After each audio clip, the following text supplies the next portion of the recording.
Hi everyone, welcome back to Sam's Gifted Hands channel. Today we are going to make chicken roti. So let's begin. First, let's make the dough.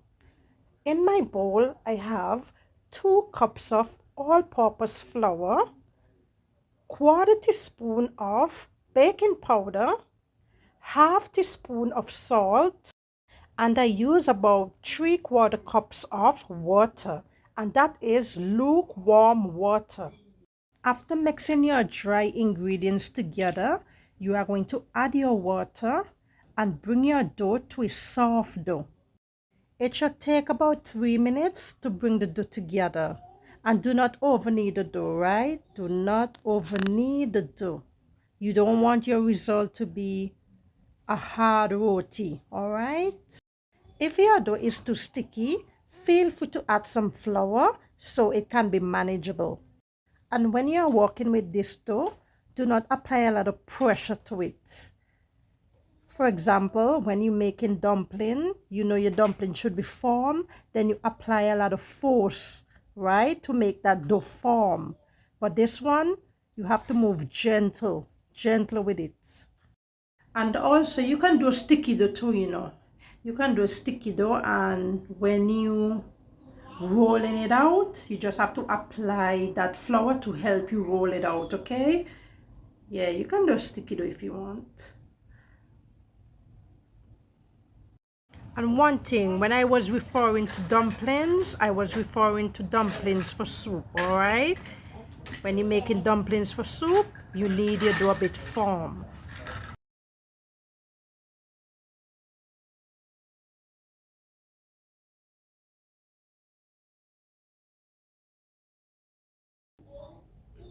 After bringing your dough together, you are going to place it in a bowl, cover it, and leave it to rest for 30 minutes.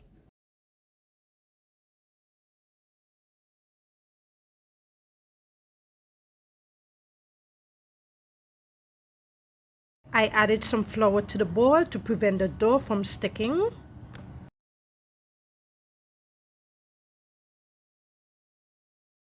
After 30 minutes of resting, you are going to knead it for a few seconds.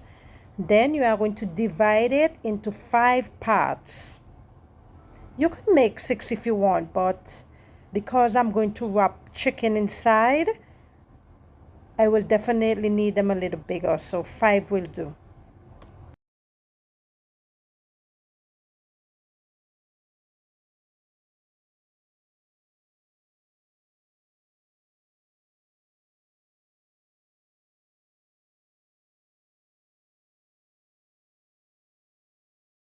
After dividing the dough, we are going to roll them thinly, about 10 to 12 inches in diameter.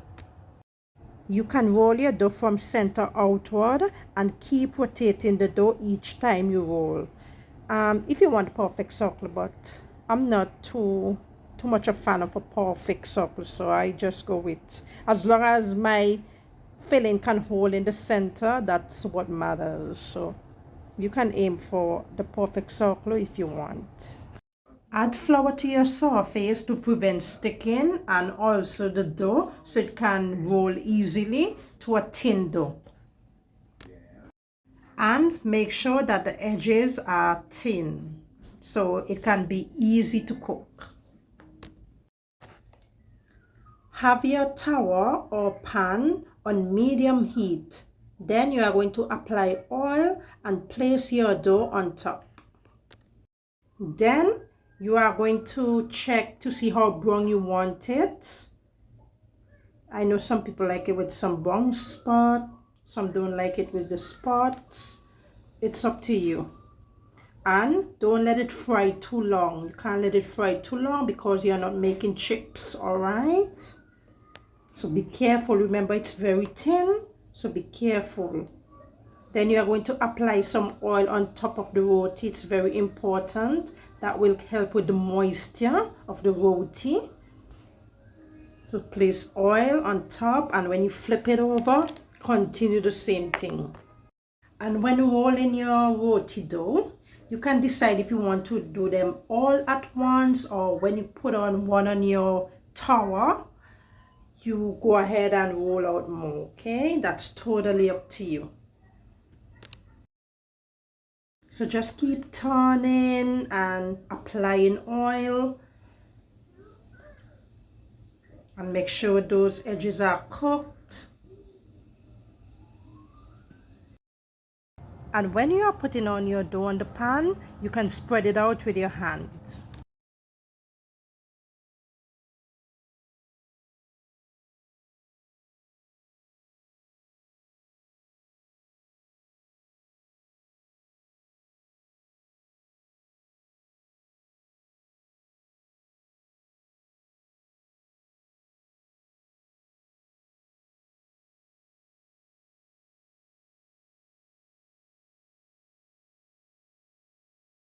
Here is where I made an error. I forgot I am not making bakes. You know, roti is not something I do very often, and sometimes I keep forgetting I'm supposed to put them in a bowl or wrap them in a cloth to help keep the moisture.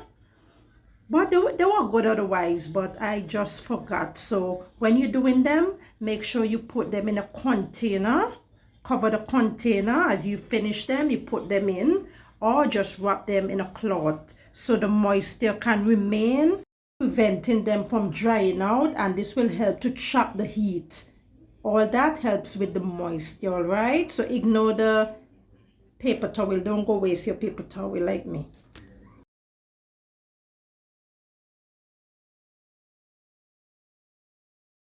And if you have roti remaining and you don't want to consume it right away, you can freeze it, all right?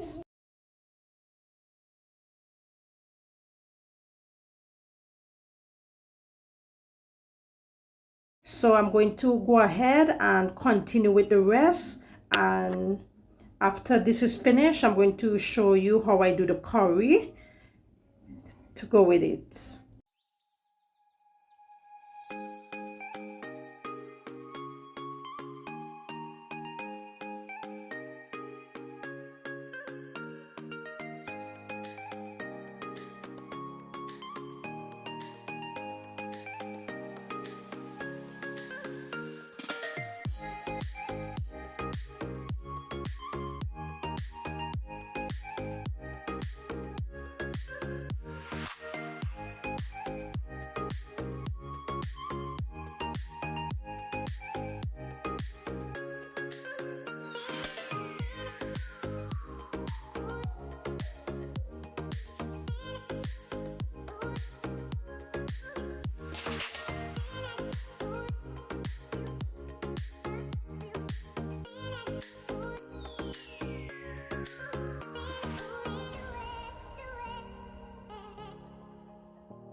I am going to prepare my chicken for seasoning, and of course, you know, when you get your chicken, you want to clean it.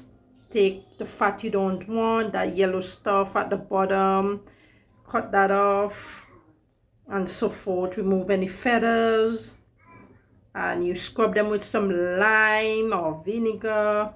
Wash them with vinegar, sorry, scrub with lime, and so forth. Now you want to add your salt, mix that with your chicken, and put in your dry seasoning if you prefer to use any. Then you are going to add your green seasoning, your curry powder, and you're going to mix all that. And I forgot to mention, I am using drumstick. I cut them up into pieces. The dried seasonings I used was goya, dried herbs, smoked paprika, and all-purpose seasoning. In the green seasoning, I have some ginger, so that's why I didn't add any ginger by itself there. So it was good, it was good. Now, while the chicken is marinating, you can go ahead and peel your potatoes. I have 3 potatoes here, but I actually used 2. And as you see, I'm cutting them in cubes. I end up cutting them smaller than this too. Yeah, I put the other one in the freezer that can use for later date. But you can go ahead and use the 3 of them. You know, you just have to add more liquid to your curry, because you know potato absorb liquid, so you have to be careful. And if you're not really good with cooking potatoes and chicken together, you can always boil it, go ahead and boil it by itself. All right, now I'm adding some oil to the pot, and along that some onions, and that is diced onions. And I'm going to just saute them for maybe 2 minutes.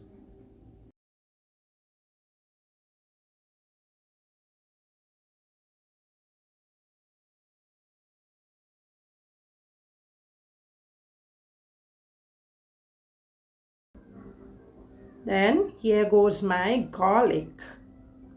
I do not like to burn my garlic. It gives the food a little smell. So try not to burn the garlic. Then I add my curry powder. I'm just frying that up. Then I'm going to place some water and let that thickens.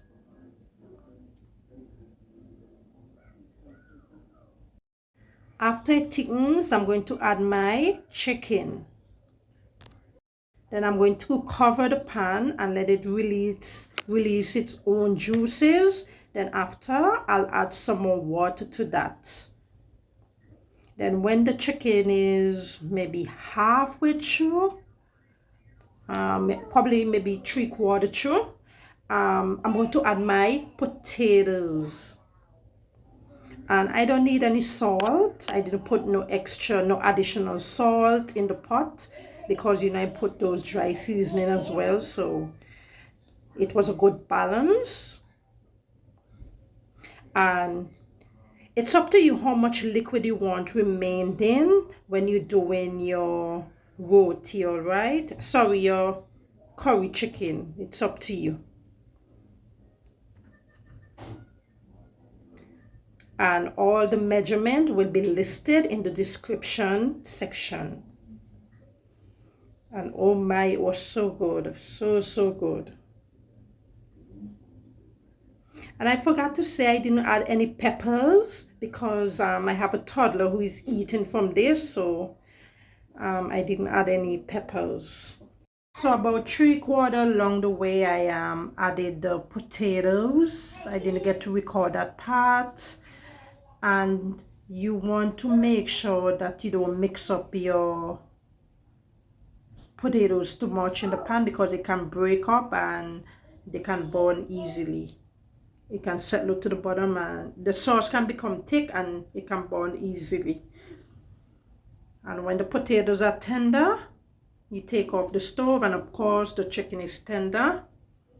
Now it's time to wrap your roti. You're going to open it. Try and put as much as you like, not too much. You know, you want to wrap it. Make sure it wrap. This electric stove is not my best friend yet. It takes away some of my sauce, but that's fine. I'm getting used to it. And of course, I said if you want to do more potatoes, go ahead and do that, but you have to monitor your pot. And you can decide if you want more liquid, less. Mashed potatoes, you can mash it up, but you have to monitor it because it's curry.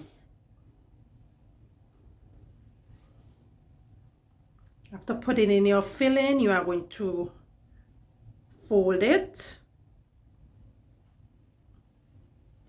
Take the two outer end, bring it together, and the two top end, fold it, flip it over, and you eat away. Fully loaded.